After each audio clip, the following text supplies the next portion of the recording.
To इसमें lesson number 2 चल रहा है अपना life process in living organism part 1।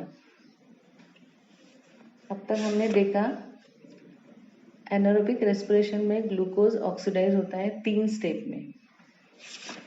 एक है ग्लाइकोलिसिस, दूसरा है ट्राइकार्बोक्सिलिक एसिड साइकिल और थर्ड देखा है इलेक्ट्रॉन ट्रांसफर चेन रिएक्शन। अभी इसके आगे का देखते हैं पेज नंबर 14। पहले ऑलवेज रिमेंबर देखिए NaDH2। NaDH2 का फुल फॉर्म दिया गया है नाइकोटिनामाइड एडिनाइन डाइन्यूक्लियोटाइड। आगे FADH2 का फुल फॉर्म दिया है flavin adenine dinucleotide. Both enzymes are formed in the cell and used in cellular respiration। ये दोनों जो है वो एंजाइम्स है जो कि सेल में तैयार होते हैं और and use in cellular respiration. Cellular respiration में इम्पोर्टेंट रोल प्ले करते हैं। अभी एटीपी के बारे में दिया गया है। एटीपी क्या होता है? तो पहले तो एटीपी का लॉन्ग फॉर्म देखिए। ATP means adenosine triphosphate. ATP means adenosine triphosphate. हाँ, adenosine triphosphate is energy rich molecule and energy is stored in the bond by which phosphate group are attached to each other। Adenosine triphosphate जो है ये energy rich molecule है और energy store होती है इन bond में by which phosphate group attach to each other. उससे क्या होता है? फॉस्फेट ग्रुप अटैच होता है each other. These molecules are stored in the cell as per need। अभी ये जो मॉलिक्यूल रहते हैं ये सेल के अंदर स्टोर रहते हैं जैसी जरूरत है उसके अनुसार। Chemically ATP is triphosphate. अभी एटीपी जो है वो ट्राइफॉस्फेट मॉलिक्यूल है फॉर्म फ्रॉम एडिनोसिन राइबोन्यूक्लियोसाइड। ये एडिनोसिन ट्राइराइबोन्यूक्लियोसाइड से बना हुआ रहता है। It contain a nitrogenous compound adenine, pentose sugar, ribose and 3-phosphate group। इसमें नाइट्रोजिनस कंपाउंड एडिनाइन रहता है, पेंटोज शुगर राइबोज रहता है और 3-फॉस्फेट ग्रुप रहते हैं। As per the need energy is derive by breaking the phosphate bond of ATP. जैसी जरूरत होती है एनर्जी की उसके अनुसार एटीपी में जो फॉस्फेट बॉन्ड रहता है वो ब्रेक डाउन होता है और एनर्जी रिलीज होती है। Hence ATP is called as energy currency of the cell. इसीलिए इसको कहा जाता है energy currency of the cell. किसको? ATP is called as a energy currency of the cell. ऐसा क्वेश्चन रह सकता है why ATP is called as energy currency of cell. तो इसका आंसर रहेगा as per the need energy is derived by breaking the phosphate bond of ATP। hence ATP is called as energy currency of the cell। यहाँ पर चैन दिया गया है 3.3 ATP energy currency. ATP को ही नाम दिया है एनर्जी करेंसी। अभी देखिए ये जो पहला दिया गया है ये ATP का फॉर्मूला दिया गया है। ये ATP जो बना हुआ है मॉलिक्यूल ये एटीपी बना हुआ है एडिनाइन से। एडिनाइन जो अटैच है राइबोज से और ये राइबोज अटैच है फॉस्फेट बॉन्ड से। तो ये जो फॉस्फेट बॉन्ड है इसमें टोटल 3 फॉस्फेट अटैच हुए एक दूसरे से। 3 फॉस्फेट जो अटैच रहता है ऑक्सीजन से, ऐसे 3 एक दूसरे से अटैच रहते हैं। तो इसमें यही कहा गया है कि एटीपी क्या है? ये ट्राइफॉस्फेट मॉलिक्यूल है जो कि तैयार होता है एडिनोसिन राइबो न्यूक्लियोसाइड से और इसमें नाइट्रोजनस कंपाउंड एडिनाइन है। देखिए एडिनाइन दिख रहा है। पेंटोज शुगर राइबोज दिया गया है और 3-फॉस्फेट ग्रुप दिए गए। 3 फॉस्फेट ग्रुप है एक दूसरे से अटैच। अभी एनर्जी प्रोड्यूस के टाइम क्या होता है? तो ये जो फॉस्फेट ग्रुप है 3 फॉस्फेट ग्रुप एक दूसरे से जो अटैच है वो ब्रेक हो जाता है और इसमें से एक फॉस्फेट ग्रुप ये निकल जाता है और ये निकलता है बाहर, तब एनर्जी रिलीज होती है और एनर्जी रिलीज होती है, that energy is called as ATP. वो एटीपी के रूप में एनर्जी रिलीज होती है। जैसे अभी देखिए आगे यहाँ रिएक्शन में दिया गया है एडिनाइन राइबोज, उसको अटैच 2 फॉस्फेट ग्रुप है प्लस एक फॉस्फेट बाहर हो गया, तो ये इनऑर्गेनिक फॉस्फेट हुआ और यहाँ पर एरो दिया गया है एनर्जी रिलीज। ठीक है, अभी ये इनऑर्गेनिक फॉस्फेट क्यों कहा गया है इसको, क्योंकि ऑर्गेनिक फॉस्फेट वही रहता है जो जिसमें कार्बन या हाइड्रोजन अटैच रहता है। इसमें कार्बन हाइड्रोजन हमको नहीं दिखाई दे रहा है, मतलब ये ऑर्गेनिक नहीं है, ये इनऑर्गेनिक फॉस्फेट है।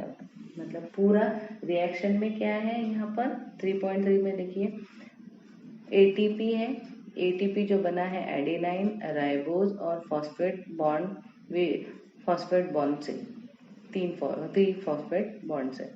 अभी इसका ब्रेकडाउन होकर इसका एडेनाइन राइबोज और 2 फॉस्फेट बॉन्ड अलग हो गया और एक फॉस्फेट बॉन्ड बाहर निकल गया, तो ये जो ब्रेकिंग हुआ उस टाइम एनर्जी बाहर रिलीज हुई, दैट इज एटीपी। ठीक है, आगे देखते हैं। If there is insufficient amount of carbohydrates in body due to exceptional condition like fasting and hunger, then lipid and protein are use for energy production.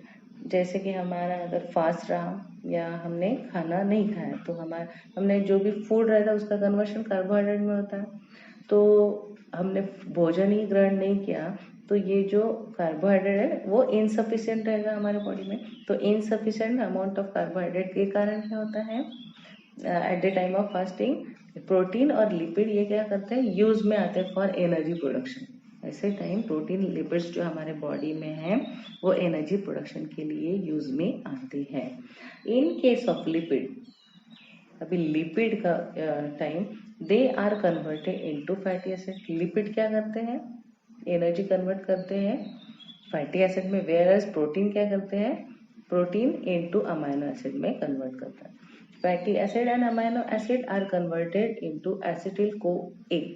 अभी ये fatty acid amino acid का conversion आगे होता है acetyl co A में and energy is obtain, और energy हमको मिलती है through complete oxidation of acetyl co A by the process of Krebs cycle in mitochondria. अभी ये जो पूरे प्रोसेस है ऑक्सीडेशन के, एसिटिल को एंजाइम जो तैयार बन रहा है, हाँ ये कैसे दिखाई देता है, माइटोकॉन्ड्रिया में जो प्रोसेस होती है जिसको हम क्रेब्स साइकिल कहते हैं, उस प्रोसेस से हमको एसिटिल कोएंजाइम्स ऑक्सीडेशन हुआ दिखाई देता है। अभी आगे देखते हैं पेज नंबर 15 पे, यहाँ पर साइंटिस्ट हंस क्रेब के बारे में बताया। Introduction to the scientist. Process of glycolysis was discovered by 3 scientist. अभी ग्लाइकोलिसिस की जो प्रोसेस है ये 3 साइंटिस्ट ने डिस्कवर्ड की है। एक है Gustav Embden, Otto Meyerhof and Jacob Parnas along with their colleagues. इन्होंने क्या किया, प्रोसेस ऑफ ग्लाइकोलिसिस डिस्कवर किया। For this purpose they perform experiments on muscles. इसलिए उन्होंने क्या किया, मसल्स पर एक्सपेरिमेंट किया। Hence glycolysis is also called as Embden Meyerhof Parnas pathway, मतलब EMP पाथवे इसको नाम दिया गया। 3 साइंटिस्ट है इसमें समावेश, इसलिए इसको EMP पाथवे नाम दिया गया। The cyclical reaction of tricarboxylic acid cycle were discovered by sir Hans Kreb. Tricarboxylic acid का साइक्लिकल पाथवे जो है वो डिस्कवर्ड किया सर हंस क्रेब्स ने। Hence this cyclical process is also called as Krebs cycle. इसी को नाम दिया है Krebs cycle. He has been awarded the Nobel Prize in 1953 for this discovery. इसके लिए इनको एक नोबेल प्राइज दिया गया है in 1953. अभी आगे देखते हैं Process of energy production through aerobic respiration of carbohydrates, proteins and fats. Carbohydrate, protein, fat जो कि हमको मिलता है, जो फूड हम लेते हैं उससे। अभी इन कार्बोहाइड्रेट, प्रोटीन, फैट्स का एरोबिक रेस्पिरेशन द्वारा एनर्जी प्रोडक्शन हमको देखना है। एरोबिक रेस्पिरेशन मतलब प्रेजेंस ऑफ ऑक्सीजन द्वारा इनका कन्वर्शन क्या होता है, एनर्जी प्रोडक्शन में कैसे होता है। जैसे यहाँ पर दिया गया है, ये फ्लो चार्ट दिया गया है, वो देखिए। Lipids, carbohydrates, proteins. लिपिड्स का कन्वर्शन फैटी एसिड में होता है, कार्बोहाइड्रेट्स का कन्वर्शन ग्लाइकोलिसिस में होता है, प्रोटीन्स का कन्वर्शन अमाइनो एसिड में होता है। आगे फैटी एसिड का कन्वर्शन एसिटिल कोएंजाइम्स में हो रहा है और अमाइनो एसिड का कन्वर्शन एसिटिल कोएंजाइम्स में हो रहा है। तो यहाँ पर ग्लाइकोलिसिस का कन्वर्शन पहले पायरुविक एसिड में होकर फिर उसका कन्वर्शन एसिटिल कोएंजाइम्स में हो रहा है। फिर ये एसिटिल कोएंजाइम्स क्रेब्स साइकिल बता रही है। क्रेब्स साइकिल में क्या दिखाई देता है, एनर्जी प्रोडक्शन, मतलब कार्बन डाइऑक्साइड, वाटर और एनर्जी प्रोडक्शन, ये क्रेब्स साइकिल में दिखाई देता है। यहाँ पर क्या होती है, रिएक्शन खत्म होती है जहाँ पर कार्बन डाइऑक्साइड, वाटर और एनर्जी प्रोडक्शन तैयार होता है। तो ये हो गया process of energy production through aerobic respiration of carbohydrates, proteins और फैट्स। अभी आगे दूसरा फ्लो चार्ट दिया गया है, anaerobic respiration in living organisms और सेल। अभी जो भी लिविंग ऑर्गेनिज्म है इसमें एनर्जी प्रोडक्शन, एनारोबिक रेस्पिरेशन देखना है हमको। एनारोबिक मतलब अब्सेंस ऑफ ऑक्सीजन, ऑक्सीजन के अब्सेंस में एनर्जी प्रोडक्शन कैसे होता है लिविंग ऑर्गेनिज्म में या सेल में, ये हमको यहाँ पर देखना है। तो फ्लो चार्ट देखिए, जो ग्लूकोज हमारे बॉडी में है, ये ग्लूकोज का कन्वर्शन होता है ग्लाइकोलिसिस में। ग्लाइकोलिसिस का कन्वर्शन यहाँ पर पायरुविक एसिड में हो रहा है और पायरुविक एसिड का कन्वर्शन फर्मेंटेशन में हो रहा है। ठीक है, अभी ये पायरुविक एसिड का कन्वर्शन फर्मेंटेशन में हो रहा है, तो ये fermentation then converted into alcohol. फिर फर्मेंटेशन यहाँ दिख रहा है, डिफरेंट प्रोडक्ट्स तैयार हो रहे हैं। जैसे एग्जांपल विनेगर, विटामिन, फर्मेंटेशन का कन्वर्शन कर रहा है, तो यहाँ फर्मेंटेशन का कन्वर्शन लैक्टिक एसिड में हो रहा है। That is first glucose converted into glycolysis, glycolysis converted into pyruvic acid, then pyruvic acid converted into fermentation, and by the process of fermentation इसका conversion हो रहा है अल्कोहल में, different products of vinegar, vitamins में और lactic acid में। फिर जो अल्कोहल बन रहा है उसका conversion ईस्ट में हो रहा है, और जो different products जैसे vinegar, vitamins है उसका conversion हो रहा है वेरियस माइक्रोब्स में, और लैक्टिक एसिड जो है उसका कन्वर्शन हो रहा है एरिथ्रोसाइट मसल सेल्स में। ये हुआ flow chart of anaerobic respiration in living organisms और सेल। ये दोनों फ्लो चार्ट आपको याद करने हैं, अपनी कॉपी में ड्रॉ करने हैं। आगे देखते हैं, energy production in micro organisms through anaerobic respiration. अभी अब्सेंस ऑफ ऑक्सीजन में रेस्पिरेशन प्रोसेस देखना है हमको। रेस्पिरेशन प्रोसेस द्वारा एनर्जी प्रोडक्शन माइक्रो ऑर्गेनिज्म, ठीक है, माइक्रो ऑर्गेनिज्म में एनर्जी प्रोडक्शन कैसे होता है थ्रू एनारोबिक रेस्पिरेशन, ये हमको देखना है। That is absence of oxygen में कैसे होता है energy production. Some organisms can not live in the presence of oxygen. कुछ ऑर्गेनिज्म ऐसे हैं जो कि can not live in presence of oxygen, oxygen के प्रेजेंस में जिंदा नहीं रह सकते। ऐसे कुछ ऑर्गेनिजम्स है, जैसे एग्जांपल दिया है मेनी बैक्टीरिया। सच लिविंग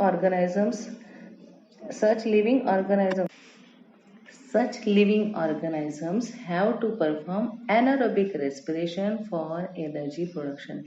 ऐसे जो लिविंग ऑर्गेनिजम्स है जो कि ऑक्सीजन प्रेजेंस में जिंदा नहीं रह सकते हैं, ऐसे ऑर्गेनिजम्स को एनारोबिक रेस्पिरेशन द्वारा एनर्जी प्रोडक्शन करना होता है। Glycolysis and fermentation are two steps of anaerobic respiration. अभी एनारोबिक रेस्पिरेशन जैसे कि हमने चार्ट में देखा, ग्लाइकोलिसिस एक प्रोसेस है और दूसरा फर्मेंटेशन है। ये दो स्टेप्स है जिनके द्वारा एनारोबिक रेस्पिरेशन दिखाई देता है। Glucose is incompletely oxidized and less amount of energy is obtained in this type of reaction. Glucose क्या होता है? इनकम्प्लीटली ऑक्सीडाइज्ड होता है and less amount of energy obtain होती है in this type of reaction. Pyruvic acid produce through glycolysis. अभी pyruvic acid जो तैयार होता है थ्रू ग्लाइकोलिसिस से is converted into other organic acid or alcohol with the help of some enzymes in this process। जो other enzymes रहते हैं ये प्रोसेस में इस प्रोसेस में क्या रहता है? ये पायरुविक एसिड तैयार होता है ग्लाइकोलिसिस प्रोसेस से, और वो कन्वर्ट होता है अदर ऑर्गेनिक एसिड्स में और अल्कोहल में। ठीक है, this is called as fermentation. उसी को फर्मेंटेशन प्रोसेस कहते हैं। यहाँ फ्लो चार्ट में दिया गया है क्या है? पायरुविक एसिड जो तैयार हो गया है थ्रू ग्लाइकोलिसिस से, ये कन्वर्ट हुआ है अदर ऑर्गेनिक एसिड में और अल्कोहल में। ये जो प्रोसेस है एंजाइम्स प्रोसेस तैयार होने की, उसी को क्या किया कहा गया है? फर्मेंटेशन प्रोसेस कहा गया है। Some higher plants, animals and aerobic or microorganism also perform anaerobic respiration instead of aerobic respiration if there is depletion in oxygen level in the surrounding। अभी दूसरे भी plants, animals, एरोबिक माइक्रोऑर्गेनिजम्स ऐसे हैं जो कि ऑक्सीजन के कमी के कारण एनारोबिक रेस्पिरेशन दिखाते हैं इंस्टेड ऑफ एरोबिक रेस्पिरेशन। ठीक है, ऑक्सीजन के कमी के कारण। जैसे एग्जाम्पल दिया है नीचे, seeds perform anaerobic respiration if the soil is submerged under water during germination। Seed क्या करता है? ये anaerobic respiration दिखाता है अगर जो सीड जर्मिनेट हो रही है और वो वाटर के नीचे क्या दबी हुई है। ठीक है, सॉइल, जमीन की जो सॉइल है वो पानी के नीचे दबी हुई है, तो ऐसे टाइम वो जो सीड है वो एनारोबिक रेस्पिरेशन दिखाती है। Similarly our muscle cells also perform anaerobic respiration while performing the exercise. हम जब एक्सरसाइज करते हैं ऐसे टाइप क्या करते हैं? हमारे मसल भी एनारोबिक रेस्पिरेशन दिखाते हैं। Due to this less amount of energy is produce in our body. क्या होता है? ऐसे टाइम हमारे बॉडी में less amount of energy produce होती है and lactic acid accumulate due to which we feel tired. तो ऐसे टाइम क्या होता है? एनर्जी कम प्रोड्यूस होती है और लैक्टिक एसिड एक्यूमुलेट हो जाती है और हम क्या करते हैं? टायर्ड मतलब थकान महसूस करते हैं। ठीक है, तो ऐसे टाइम हम एनारोबिक रेस्पिरेशन का यूज करते हैं क्योंकि ऑक्सीजन हमको कम मिलता है ऐसे टाइम। ठीक है, अभी यहाँ पेज नंबर 15 हो गया अपना, तो पेज नंबर 14 का 2.2 diagram mitochondria and tricarboxylic acid cycle आपको अपनी कॉपी में उतारनी है, याद करनी है। फिर डायग्राम नंबर नेक्स्ट डायग्राम 3.3 दिया गया है, एटीपी एनर्जी करेंसी। ये आपको आपकी कॉपी में ड्रॉ करना है। उसके बाद आगे पेज नंबर 15 पर फ्लो चार्ट दिया गया है। एक है process of energy production through aerobic respiration of carbohydrate protein fats का, और फिर दूसरा फ्लो चार्ट उसी के नीचे बनाई है या दूसरे पेज पे बनाई है, aerobic respiration in living organisms और सेल्स। दोनों फ्लो चार्ट आपको ड्रॉ करने कॉपी में और पूरा याद करना है। ठीक है, और जितना पढ़ा है वो पढ़ना है, अच्छे से समझना है। ठीक है।